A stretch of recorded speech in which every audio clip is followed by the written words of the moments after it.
Hello guys, welcome back to the line by line series. The third concept வந்து market economy பார்த்துட்டு இருக்கோம்.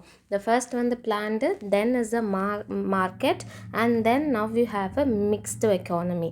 A mixed economy அப்படிங்கிறது it combines the features of both the market and then planned economies. அதாவது ரெண்டு எக்கானமியை combine பண்ண மாதிரி இருக்கிறது தான் mixed economyன்னு சொல்கிறாங்க.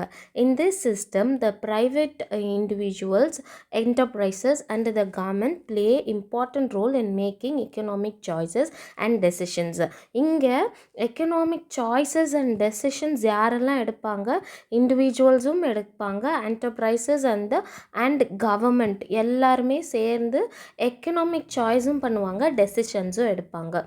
We also find a large public sector companies that play a very important role in market.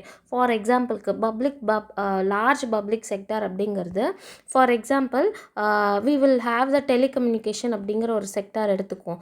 டெலிகம்யூனிகேஷன்ஸில் நம்மளுக்கு public ஆகும், அதாவது பப்ளிக் இஸ் நத்திங் பட் கவர்மெண்ட்டும் இதில் கம்பெனி வச்சுருக்காங்க, ப்ரைவேட்டும் அதில் கம்பெனி வச்சுருக்காங்க. இதில் பப்ளிக்கு எது யார் அப்படின்னா BSNL is a government company.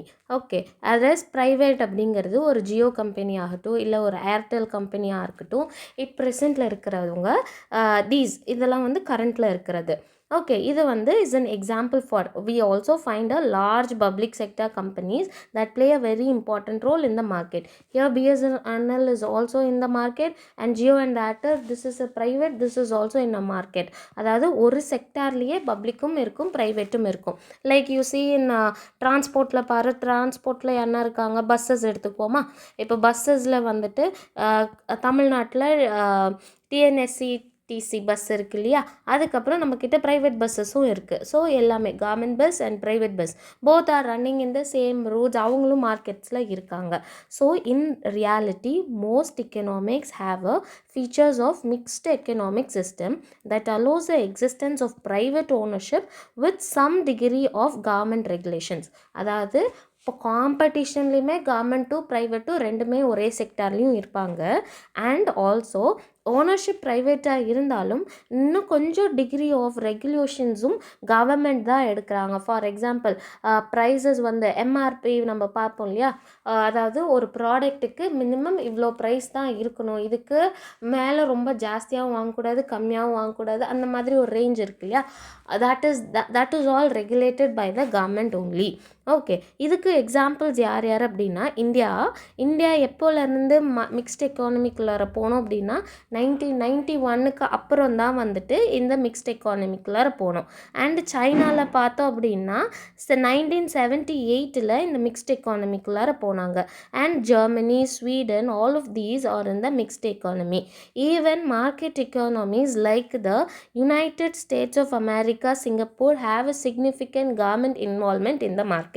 அதாவது என்னதான் வந்துட்டு மார்க்கெட் எக்கானமியாக இருந்தாலுமே யூஎஸ்ஏஸ் அண்ட் த சிங்கப்பூர்ஸ் இவங்க எல்லாம் வந்துட்டு government is still involving in regulations அப்படின்னு சொல்கிறாங்க. So here we have some mixed economy ஓட definition. A market system of resources allocation in which the government and the private sector coexists. So இங்கே அந்த resources government and private sectors ரெண்டு பேருமே coexisted பண்ணிக்கிறாங்க and compete with each other. இங்கே வந்துட்டு like government buses and private buses they are competing, அதுதான் வந்து நடக்குது in the market.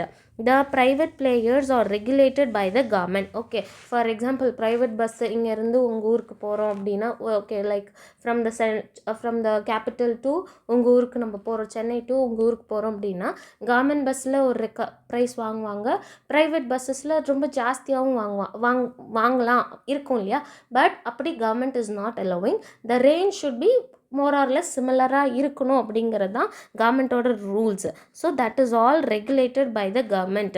அண்ட் அந்த பஸ்ஸோடைய சேஃப்டி மெஷர்ஸ், இந்த மாதிரியான சீட்டிங் அரேஞ்ச்மெண்ட்ஸ் இருக்கணும், இவ்வளோ பேசஞ்சர்ஸ் தான் நீங்கள் ஏற்றணும், அதுக்கப்புறம் டிவிஸோ இல்லை ஆடியோ சிஸ்டம்ஸோ டிஸ்டர்ப் பண்ணக்கூடாது, அந்த சேஃப்டி அதுக்கான இன்சூரன்ஸ் அவங்க வச்சுருக்காங்களா எல்லாமே செக் பண்ணுறது is all done by the government only.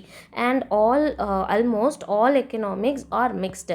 இப்போ mostly though planned economy or the market economy இருந்தாலுமே the government is taking these regulations. Okay, so mixed எக்கனாமியில் என்னென்ன ஒர்க்ஸ் வந்து மார்க்கெட்டில் நடக்குது அப்படின்னா profit making businesses are there, innovations நல்லா இருக்கும், and there are competition is not only within private, it is between private and the public. இதில் 2 பேருக்குமே காம்படிஷன்ஸ் இருக்கும்.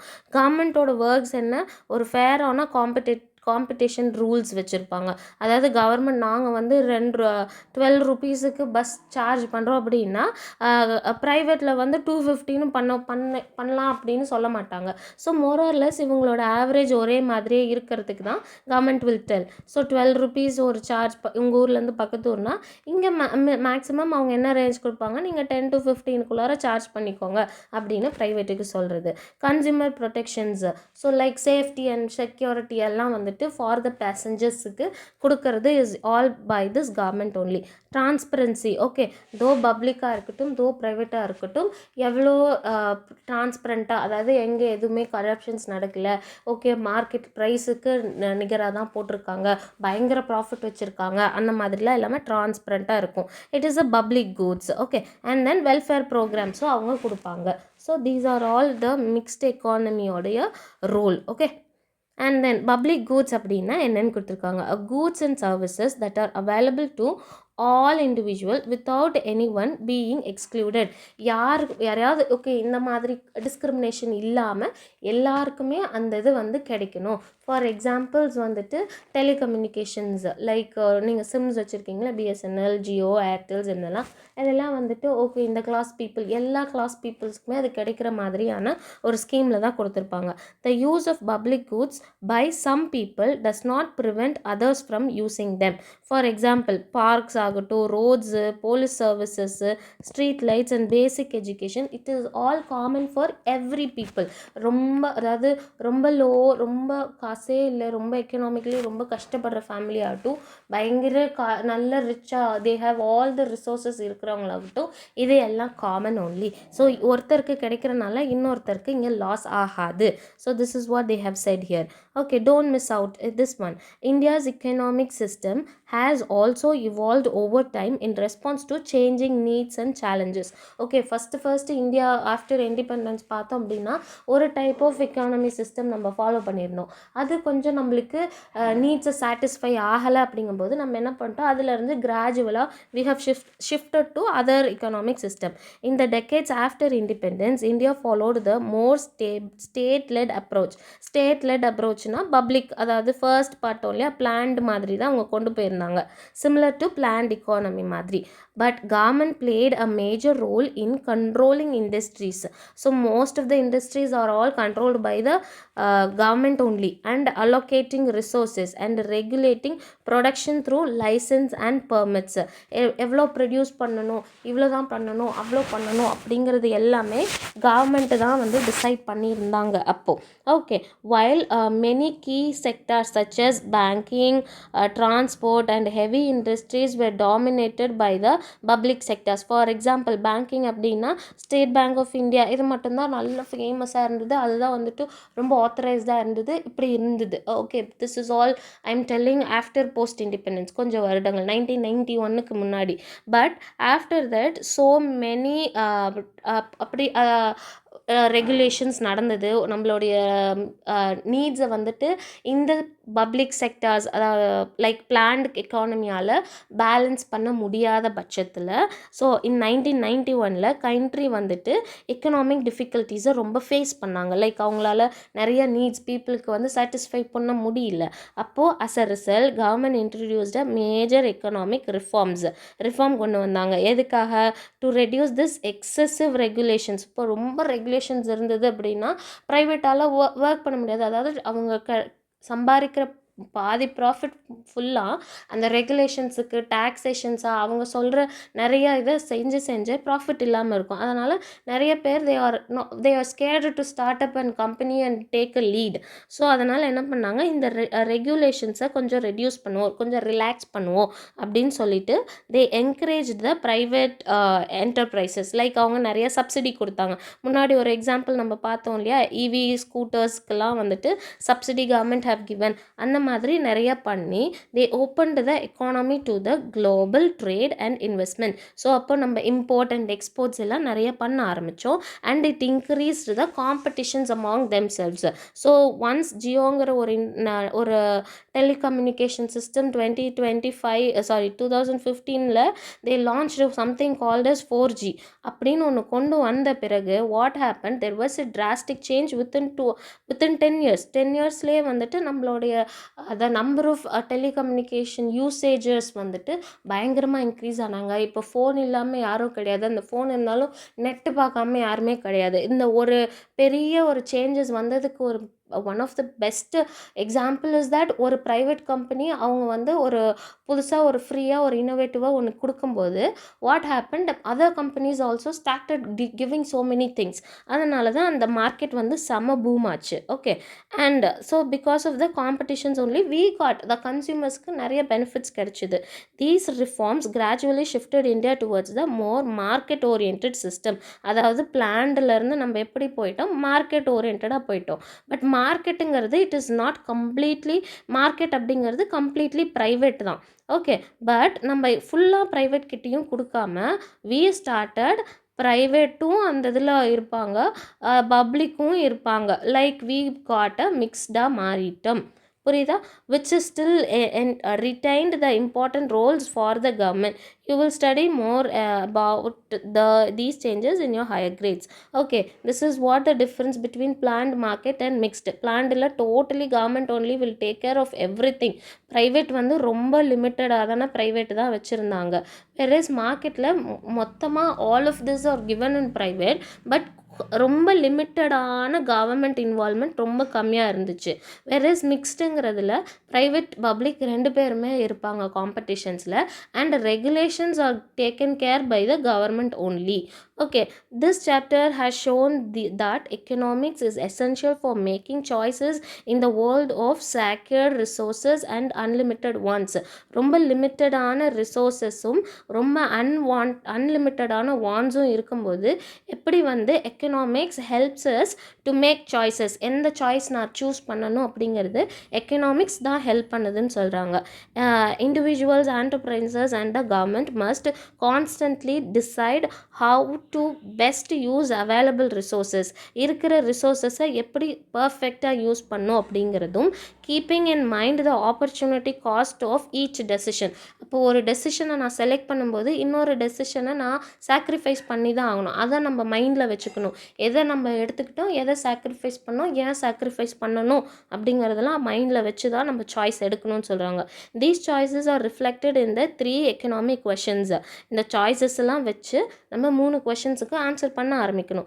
What to produce, how to produce and for whom to produce அப்படிங்கிறத நம்ம கேட்கணும். Different economic system provide the different way of answering these questions and but most modern economics combine elements of both market and planned economic system. அதை தான் வந்துட்டு நம்மளுக்கு என்னன்னு சொல்கிறோம், ரெண்டையும் கம்பைன் பண்ணி மிக்ஸ்டுன்னு சொல்லிட்டோம்.